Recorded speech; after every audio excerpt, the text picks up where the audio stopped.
წარმოგიდგენთ ჩვენს რუბრიკას მხოლოდ ქართული, რომელსაც წარმოგიდგენთ კომპანია GM Pharma-სთან ერთად და დღეს გიყვებით ქართულ სნეკზე, რომელიც სულ ცოტა ხნის წინ ინოვაციური პროდუქტით, ბაითით წარდგა საზოგადოების წინაშე. Taste Lab-ის მიზანი ტრადიციული ქართული ინგრედიენტების და უკაცრავად თანამედროვე კვების ტექნოლოგიების გაერთიანებით ჯანსაღი ფუნქციური სნეკების ახალი კატეგორიის შექმნა.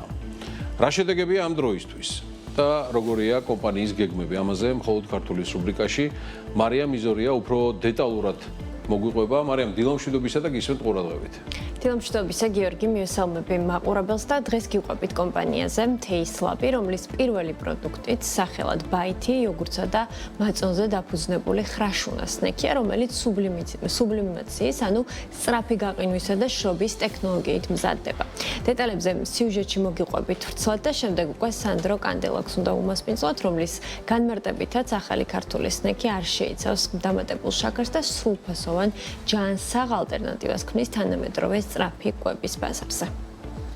მხოლოდ ქართულის წარმოდგენია GM Pharma, პირველი საერთაშორისო მულტინაციონალური ფარმაცევტული კორპორაცია საქართველოში. GM Pharma ემსახურება მათ, ვისაც ყველაზე მეტად სჭირდება.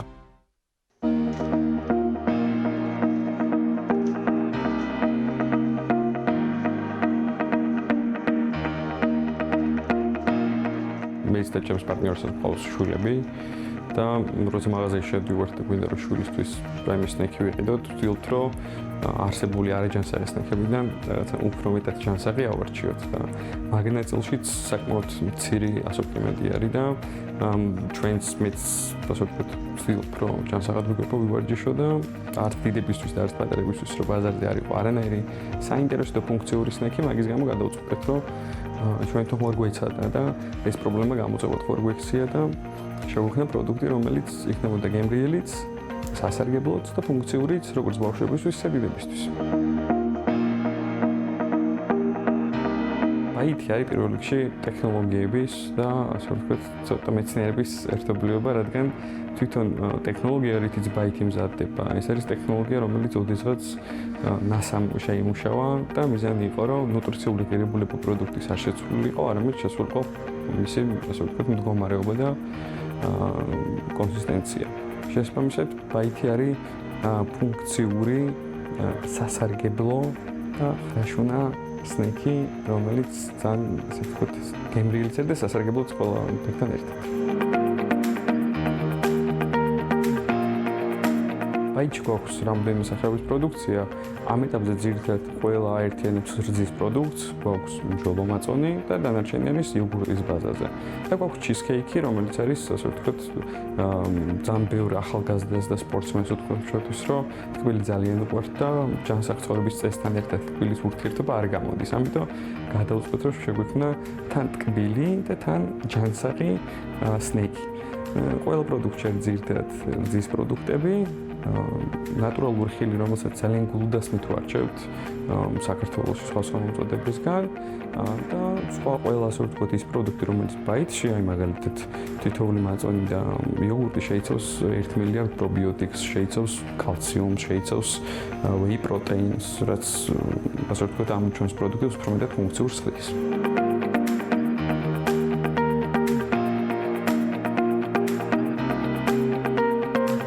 ბაითი ბაზარზე 2 კვირა არის გამოჩნდა, ამ ეტაპისთვის ვართ Smart-ის ქსელში წამოდგენილი, იქნებ გამომდინარე, რომ Smart-იც ძალიან აქტიურად სნეკების მიმართულებას, ასე ვთქვათ, ანვითარებს და ჩვენც, ასე ვთქვათ, პირველი ქართული ჯანსაღი და ფუნქციური სნეკი ვართ. ამას გარდა ნენელა შეგვაქვს სხვადასხვა ფიტნეს დარბაზებში. საბოლოო მიზანი ჩვენი არის, რომ საქართველოს ბაზრის გარდა, ასე ვთქვათ, გაშლის მერე რამენერად გავიდეთ უცხოურ ბაზარზე ისეთებზე, როგორც არის მაგალითად ამერიკა. სოფლიოში ტენდენცია ჯანსაღი კვების პროდუქტებზე ყოველდღიურად იზრდება. იზრდება საქართველოშიც და დიდ ქვეყნებშიც მათ შორის. ამ პროდუქტზე ერთ-ერთი თავი მახასიათებლობა არის ის, რომ რადგან ეს არის გაყინვით გამომშრალი ტექნოლოგიით, freeze dry ტექნოლოგიით, თაროსზე დიდი ხანი შეუძლია ყოფნა ისე, რომ არაფერი არ დაემართოს. არის მსუბუქი და შესაბამისად ტრანსპორტირების ნაწილში ძალიან მარტივია მისი ტრანსპორტირება. ამიტომ ვფიქრობთ, რომ ამერიკა არის ძალიან, ასე ვთქვათ, ჯანსაღი კვების ბაზრისთვის ძალიან მიმზიდველი, იმიტომ რომ იქ ყოველი მესამე ადამიანი უკვე ჯანსაღი კვების მიმართულებით ცდილობს, რომ იკვებოს.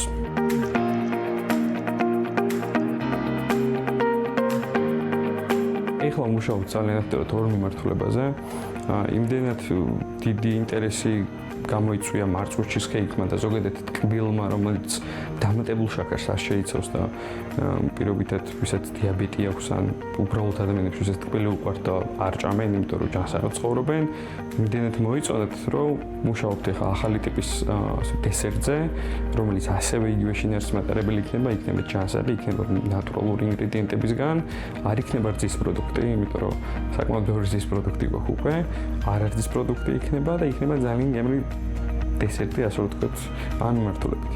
და მეორე რაზეც მუშაობთ, ეს არის ჩიპსების და სხვა ტიპის სნეკების, რომელიც არა ასე ვთქვათ, ტკბილი სნეკების, არამედ ესეთი წასახემსებელი საღამოს ფილმთან ერთად რო შეიძლება მიირთვა, ეგეთი სნეკების, ჯანსაღი სნეკების მიმართულებას ვამვითარებთ და იმედი გვაქვს, რომ სადღაც 3 თვის პერსპექტივაში სექტემბერი-ოქტომბრის ბოლოს გამოვა ბაზარზე. მხოლოდ ქართულის წარმოდგენია GM Pharma, პირველი საერთაშორისო მულტინაციონალური ფარმაცევტული კორპორაცია საქართველოში. GM Pharma ემსახურება მათ, ვისაც ყველაზე მეტად სჭირდება. დავბრუნდით საქმენ დილას პირდაპირ ეთერში და სტუდიაში თეის ლაბის თანადამფუძნებელი სანდრო კანდილაკი შემოგვიერთდა. მადლობა მობრძანებისთვის სანდრო, მოგესალმებით პირველ რიგში. გამარჯობა, მადლობა თქვენი მოწვევისთვის და მხარდაჭერისთვის. სანდრო, დაახლოებით 2 კვირაა, ხო, რაც პროდუქტი წარადგინა თეის ლაბმა ბაითის სახით და საინტერესოა მომხმარებელმა როგორ მიიღო, რა უკავშირია ამ დროისთვის. უკავშირი სხვა შორის განსხვავებული სეგმენტებიდან ახალგაზრდებს უფრო მეტად მოსწონთ, რადგან მათთვის ეს რაღაც ახალი ფუნქციური გემო, რომელთაც ჩვენ ვართ წარმოდგენილები, მათთვის ახალი და უცხოარი და შესაბამისად მოწონთ მის შინაარსიც, რომ ეს არის ჯანსაღი და ჯანსაღთან ერთად არის ფუნქციური და დამატებითი ღირებულებები მოაქვს მათთვის. და ცოტა სირთულე იყო ასაკენ ადამიანებთან, რადგან რთული აუხსნა ადამიანებს, რომ მაწონი და რძის პროდუქტი, როგორც არის იოგურტი, მაგალითად არის მშრალ მდგომარეობაში, არასამოცივრო მდგომარეობაში და ცოტა რთული იყო აგვიხსნა ის, თუ როგორ შეიძლება და ამ იოგურტს და მაწონს ის ნუტრიციული ღირებულება შენარჩუნებული ქონდა, მაგრამ ალბათ დრო არის საჭირო იმისთვის, რომ ჩვენ ეს უფრო მეტად აუხსნეთ მომხმარებელს. სანდრო, სხვადასხვა სეგმენტი ახსენე და თავიდანვე, როდესაც იწყებდით ამ პროდუქტზე მუშაობას, ვინ იყო თქვენი სამიზნე აუდიტორია და ახლა როგორ ჩამოყალიბდა, რა აჩვენა პირველადმა შედეგებმა, ვინ არიან ძირითადი მომხმარებლები?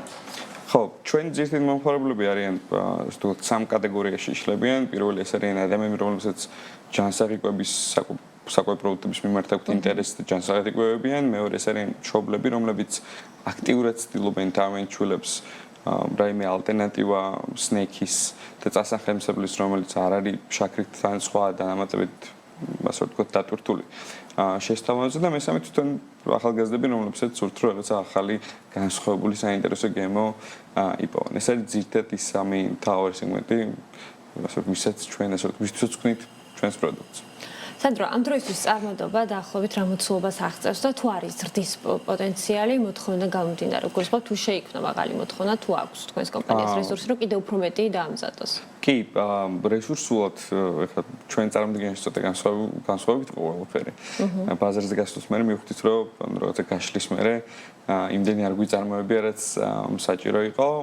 წარმოდების კუთხით ეხლა თვეშუა წარმოებთ სადაც 10000 ერთეულს, მაგრამ უკვე მუშაობთ იმაზე, რომ ახალი განადგურებები ჩამოვიტანოთ, რამდენიმე უკვე შეკვეთილია, იმისთვის, რომ ავიდეთ თვეში 20-30000 ერთეულის წარმოებას.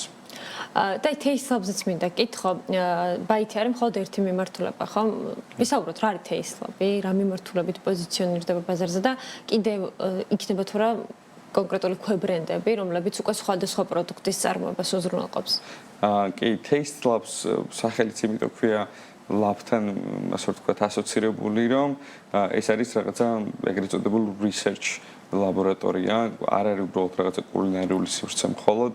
ჩვენ მიზანი იყო, რომ რაღაცა კვლევისა და ძიების შედეგად გვეპოვა ერთი გზები, თუ როგორ შეიძლება და საინტერესო პროდუქტები შეგვექმნა და შემდგომ გვეპოვა გემოები, რომელიც ასე ვთქვათ, ამ ყველაფერს შეავსებდა, იმიტომ რომ პროდუქტი გემრიელი არ არის, რაოდენობით ტექნოლოგიურადაც კარგად არ უნდა იყოს პროდუქტი შექმნილი, გემოვარი უმთავრესი. შესაბამისად, ჩვენ ამ ორი კომბინაციის შედეგად სულ ვცდილობ, რომ განმოვვითარო ჩვენი პროდუქცია. შესაბამისად, აქტიურად მუშაობთ იმაზე, რომ ქვე ბრენდები, ქვე მიმართულებები, რომელიც შეიძლება მოიცავდეს არც ყოველდღიურ სნეკებს, არა ტკბილ სნეკებს, არამედ უბრალოდ სასახელმსებელ სნეკებს, არა მარტო სნეკებს, ტკბილეულის მიმართულებას ვანვითარებთ, რომელიც ჯანსაღი ტკბილეულის ალტერნატივა იქნება, რაც დღეს ბაზარზე არის არსებული. შესაბამისად, იმედი გვაქვს, რომ წლის ბოლომდე კიდევ ორი მიმართულების, ორი კატეგორიის ტიპის პროდუქტს გამოვუშვებთ. ერთი უკვე დამტკიცებულია, ძალიან საინტერესო პროდუქტი არის და თქვენთან გავაჟღერებ, იმიტომ რომ საინტერესო ეს არის კორეული სტაფილოს ჩიპს. რომელიც არის სუპერ ჯანსაღი, სუპერ გემრიელი და ძალიან განსხვავებული გემოთერი. როდისთვის იქნება უკვე ბაზარზე? საუბრობთ სექტემბერს უკვე შევძლებთ, რომ ბაზარზე გამოვიტანოთ ეს პროდუქცია. და შემდგომ ბოსტნეულის მიმართულებაც ალბათ ამის მერე აქტიურად განვითარდება, ხო? კი, ბოსტნეულის მიმართულებას შორის ერთ-ერთი ახლა რასაც ვტესტავთ, ბავშვებს არ უყვართ ბროკოლი და ყვავილოვანი კომბოსტო. რეალურად ბროკოლი ბევრ საინტერესო მიკროელემენტს შეიცავს და სასარგებლო არის. შესაბამისად, ჩვენ ვცდილობთ, რომ გავხადოთ ბროკოლი ყოველთვის ძალიან გემრიელი, იმიტომ რომ ჩვენი ტექნოლოგიით დამზადების შედეგად ბროკოლი იღებს ისეთ სიხრაშუნეს, ისეთ გემოს, რითიც ძალიან საინტერესო და გემრიელი ხდება ყველასთვის. კი ბატონო, და ხო, აი საექსპორტო ნაწილზეც საუბრობთ ის სიუჟეტში და მინდა ეს თემაც განვავრცოთ. როდისთვის იგეგმება? რამდენად საინტერესო პროდუქტია მათ შორის საერთაშორისო ბაზრებისთვის, იმიტომ რომ ტენდენციაც აჩვენებს, რომ გლობალურად სულ უფრო მეტად იზრდება ჯანსაღ ალტერნატივებზე, მარილიანი სნეკების ჯანსაღ ალტერნატივებზე მოთხოვნა. ამ კუთხით რა პოტენციალს ხედავთ გლობალურად? საექსპორტო მიმართულებას დაწყებული გვაქვს მუშაობა, ერთ-ერთი დიდ ბიოპროდუქტების მწარმოებელ, ვინც ჯანსაღ პროდუქტებსაც ყიდის, ამერიკაში ქსელია საკმაოდ დიდი. მათთან გვაქვს გაგზავნილი რაღაც კონკრეტული სემპლები, ასევე ბიოპლანეტია კიდე ევროპაში, მათთანაც გვაქვს რაღაც რაოდენობა გაგზავნილი და უბრალოდ ჩვენი მიზანი იყო რომ რაღაცა პირველადი ასე ვთქვათ პროდუქტები რაც ქონდა გაგვიტანა ქართულ ბაზარზე გაგვეშალა მაქსიმალურად და ეხლა ვიწყებთ უკვე რაღაცა გამოფენებზე გვინდა რომ წავიდეთ და მაქსიმალურად შევხვდეთ ადამიანებს ვისაც სხვა ბაზრებზე ამ მიმართულებით ან რიტეილერული ქსელები აქვთ ან რაღაცა ტიპის შესაძლებლობები აქვთ იმიტომ რომ საქართველოს გარდა აქტიურად ხედავთ რომ ამერიკის ბაზარი მაგალითად არის ძალიან დიდი და ძალიან მოთხოვნა არის. სტატისტიკად აჩვენებს რომ ყველაზე დიდი მომხმარებლის ბაზა პროდუქტებს, მსგავსი ტიპის პროდუქტებს სწორედ ამერიკაში ყავთ. სანდრო, რას მისცემს კომპანიას ექსპორტი და რატომ არის ეს თქვენი ბიზნეს სტრატეგიის ნაწილი?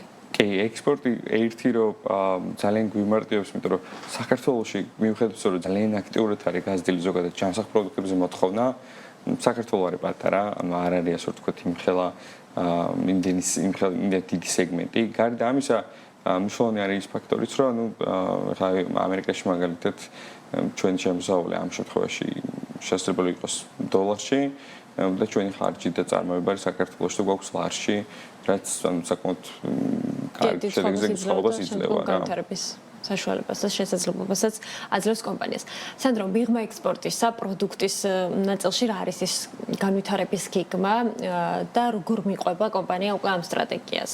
კი, ანუ აი research ლაბორატორიას რო ვყვები ხოლმე ვამბობ იმას, რომ აი ჩვენ მაგალითად ამ კეთების ნაწილში ძალიან ბევრი რაღაცა ვნახეთ. ძალიან ბევრი რაღაც ვიპოვეთ, მათ შორის მივხვდით, რომ რაღაც აი ბევრი მიმართულება არის, ანუ მათ შორის ბიზნესებისთვისაც, რომელიც დასაფარია. ეხლა ეს მუშაობთ არის რომ რაღაცა პირველადი გაშლის შედეგად გვინდა რომ საწარმო გავაფართოვოთ. შესაბამისად, საწარმოს გაფართოების შედეგად შეგვეძლება ახალი პროდუქტების სწრაფად დამატება და შეგვეძლება რომ ახალი მიმართულები უფრო სწრაფად განმოვიტაროთ. ეგ არის მოკლედ ამ წლის მთავარი მიზანი, რომ დავამატოთ კიდე 2-3 ახალი პროდუქცია სხვა კატეგორიის და საწარმოს მოცულობა რაც გვაქვს შედარებით უფრო დიდი გავხადოთ. ხო, ფასის ნაწილზეც მინდა კითხო გამომდინარე იქიდან, რომ ჯანსაღი ალტერნატივა ნედრეულიდან გამომდინარე შედარებით უფრო მაღალ ფასს გვაძლევს ხო მომხმარებელს.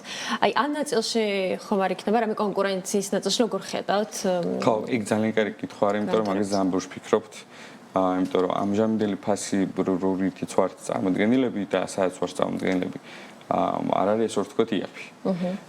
მაგრამ ეხლა მუშაობთ ერთ-ერთ მნიშვნელოვან ნაწილზე, რომ თვითონ მოცულობა პროდუქციის შეფუთვა იმდენად საკმაოდ დიდი არის და საკმაოდ ბევრი არის შეგნით. ანუ ერთ ადამიანს როგორც წესი უჭირს ამის ერთ კვებაზე მირთმევა, ან შეიძლება 2 დღე იყოს. შესაბამისად იმისთვის რომ ასე ვთქვათ ხელმისაწვდომი გავხადოთ წყობისთვისაც, ზოგადად ჩვენი კონკურენტებიც გლობალურ ბაზარზე ვინც არიან, ყველას აქვს უფრო პატარა შეფუთვები, შესაბამისად მათი ღირებულების ნახევარია. ერთი რომ ძალიან მალე გამოუშვოთ პატარა შეფუთვებს, რაც უფრო მეტად ხელმისაწვდომს გახდის პროდუქტს და მეორე მუშაობთ იმაზე, რომ რამენერად ეს საფასო ნაწილი დავწიოთ, მაგრამ ეს არ არის მხოლოდ ჩვენი ბრალი. ბაზარზე არის ეგეთი მდგომარეობა, მაგრამ ხარისხის ასე ვთქვათ, ცვლილების შედეგად არ ვაპირებთ, არამედ ჩვენი მოგებიანების შემცირების ნაწილში ვიზავთ ამ ყველაფერს. მადლობა სანდრო სტუმრობისთვის და წარმატებები თეისლაბს და თეისლაბის პირველ პროდუქტს. მადლობა კიდევ ერთხელ.